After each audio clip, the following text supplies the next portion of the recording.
Greetings, it's New Zealand naturopath Eric Backer. Thanks for tuning into my video today. We're going to talk about Nystatin today. What is Nystatin? How does it work as an antifungal? So Nystatin is really a pharmaceutical or a medical treatment for yeast infections. It was discovered in the 1950s by two American researchers. Interesting that, like a lot of antifungals and antibacterial drugs, they're sourced from bacteria. That's how they originally, experiments are made on bacteria. And a particular Streptomyces bacteria, Streptomyces norsai, was isolated in 1950.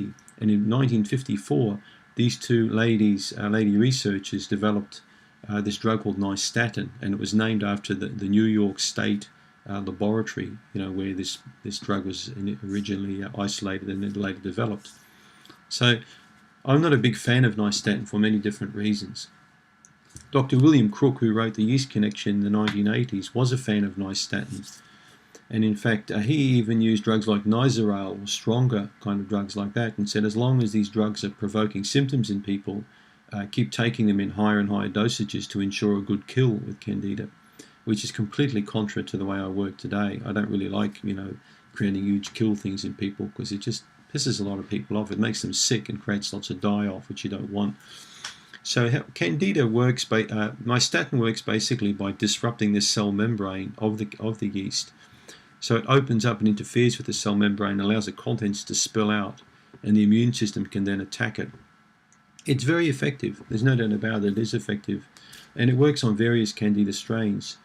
But the problem with this is people can develop very strong side effects. The die-off can be extremely severe with Nystatin, and so can the allergies. So those are the two concerns I have with it: the allergic response that patients can have to it, even anaphylaxis, and also the severe Herxheimer or die-off reaction they get from it. I try and liken, and in my book I explain this, I liken it to being in an oil tanker, taking Nystatin.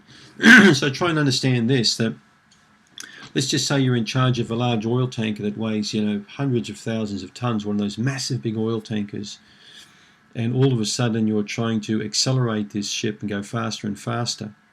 Now, anyone who understands anything about velocity, weight and velocity, if you've got a huge big ship going at a high speed and you want to dock that ship into port, many miles out, you've got to slow down way out of the ocean, because the inertia of that weight keeps on going for quite a long time, doesn't it?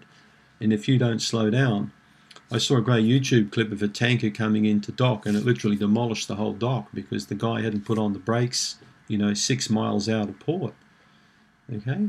So the point I'm making is here, if you take 500,000 units of Nystatin 3 times per day, which is not unusual, you're creating an inertia, you're creating a huge amount of activity in the body, you're killing a lot of Candida, potentially killing an incredible amount. So now what happens is, over a period of several hours to days, all these cells start dying off, opening up, releasing their contents, and then the immune system starts attacking the contents. Okay, so this is going to create a reaction. The contents gets attacked and creates these what we call circulating immune complexes, which get further attacked. You get a double whammy. You get this almost like a chain reaction occurring inside the body, where you're feeling not so good, you're feeling bad, you're feeling like crap, you're feeling terrible, you're feeling really bad. Okay? So the inertia is too strong. This happens a lot with antifungals in general. People often take too much too soon. Go slowly when you take an antifungal, especially a powerful one like Nystatin, all right? It's too strong for many people to take in large doses for a short period of time. I've had too many patients on Skype, on the phone, or the email, or even face-to-face in my room. They got very, very sick on Nystatin.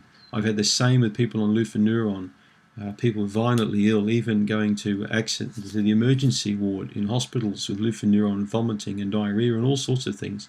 Now, all the people who peddle these products will say to the contrary, but I see them in my room and I see them on Skype and I talk to them. They're not going to come out there and put their face in a YouTube video like I am and talk about their experiences. A lot of people are embarrassed to talk about these things, but they do get very sick from these products. So be careful with Nystatin. It's not my favorite drug of choice to use. Okay, It is used sometimes also for vaginal yeast infections and for skin infections. When used very cautiously, I think it has its place. But I much prefer to use a natural antifungal. I think you're going to get a lot better result with that and more broad spectrum result than you are with Nystatin, which purely targets yeasts. Taking a product which only targets yeasts is a stupid thing to do when you've got Candida. You want to take something that targets bacteria, fungi, and yeasts, okay? Because people with Candida have always got that combination of things. So I hope that answers your question about Nystatin. Thanks for tuning in.